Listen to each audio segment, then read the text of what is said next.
Ce message vous a été préparé par le Ministry of Unlimited Holy Ghost et vous êtes avec Mauro Dieu d'amour, volume 2, la venue du royaume de Dieu. Que la paix et la grâce vous soient données de la part de notre Seigneur Jésus-Christ. Sermon 229, l'évangile de Jésus-Christ. Prions. Père éternel, nous te louons, nous te remercions. Tu nous as gardés, tu nous donnes notre occasion d'écouter ta parole. Merci Seigneur. Au nom de Jésus-Christ, nous prions. Père, nous te demandons que tu nous amènes ton Esprit Saint, afin qu'il ouvre nos yeux, nos cœurs, nos pensées et nos oreilles. Parce que Père, nous voulons comprendre ta parole, nous voulons vivre selon ta parole, nous voulons marcher selon ta parole. C'est au nom de Jésus-Christ que nous prions, en te demandant que ton règne vienne, que ta volonté soit faite et que ton nom soit sanctifié. C'est au nom de Jésus-Christ que nous prions. Amen. Aujourd'hui, on va lire en Luc chapitre 12, verset 10. La Bible nous dit « Et quiconque parlera contre le Fils de l'homme, il lui sera pardonné. Mais à celui qui blasphémera contre le Saint-Esprit, il ne sera point pardonné. » Ça, c'est en Luc chapitre 12, verset 10. Pourquoi le Saint-Esprit est-il si important?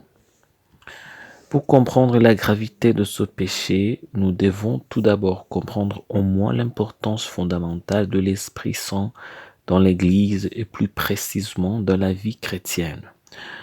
En des termes simples, Jésus l'a appelé le consolateur. Ce qui veut dire que Dieu sait que faire sa volonté est si difficile que personne ne réussira pas par ses propres forces. Le Saint-Esprit est donc dans nos vies pour rendre nos vies chrétiennes faciles et praticables. En Jean chapitre 16, verset 7, la Bible nous dit « Cependant, je vous dis la vérité, il vous est avantageux que je m'en aille, car si je ne m'en vais pas, le consolateur ne viendra pas vers vous, mais si je m'en vais, je vous l'enverrai. » Ça, c'est en Jean chapitre 16, verset 7. Mais il nous aide aussi dans nos faiblesses et nous apprend à prier le genre de prière qui plaise à notre Père, je dis le Saint-Esprit.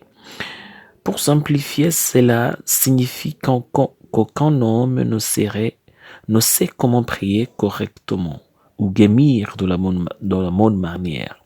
Ces deux, ce sont les œuvres de l'Esprit.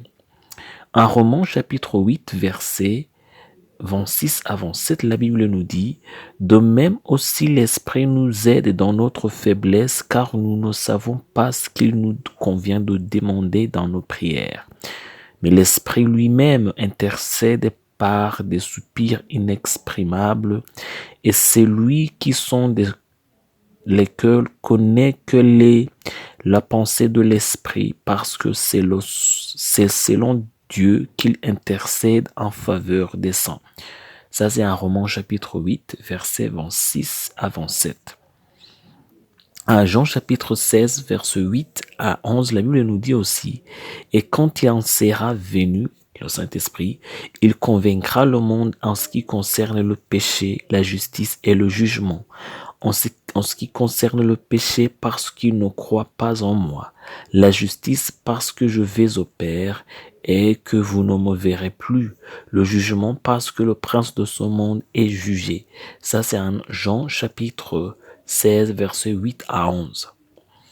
Ce n'est donc pas seulement parce qu'il est l'aide et l'intercesseur.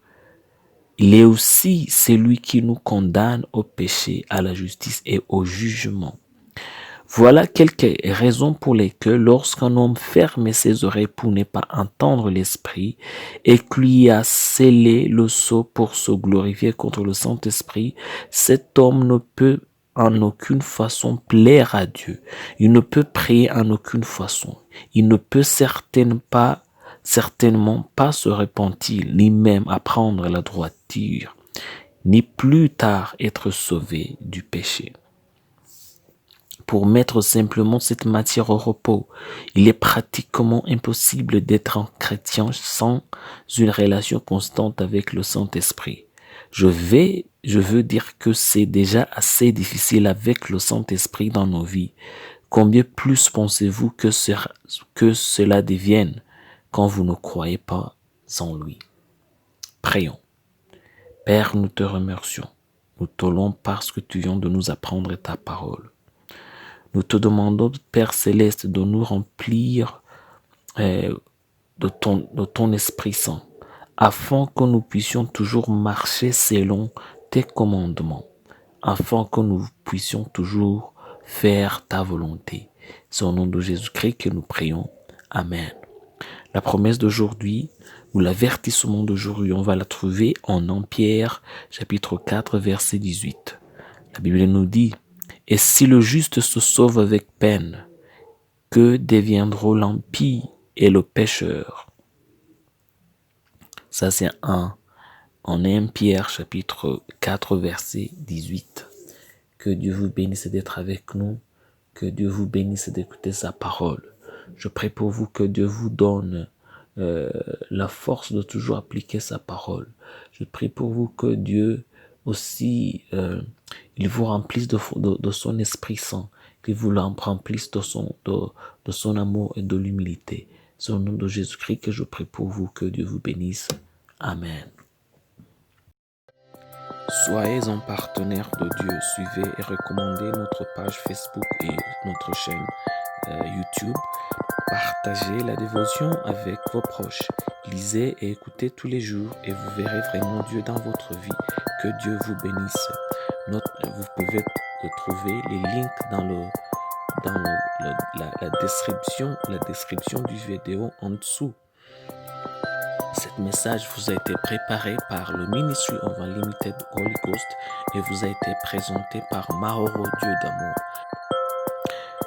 Que la paix et la grâce vous soient données de la part de notre Seigneur Jésus-Christ. Amen.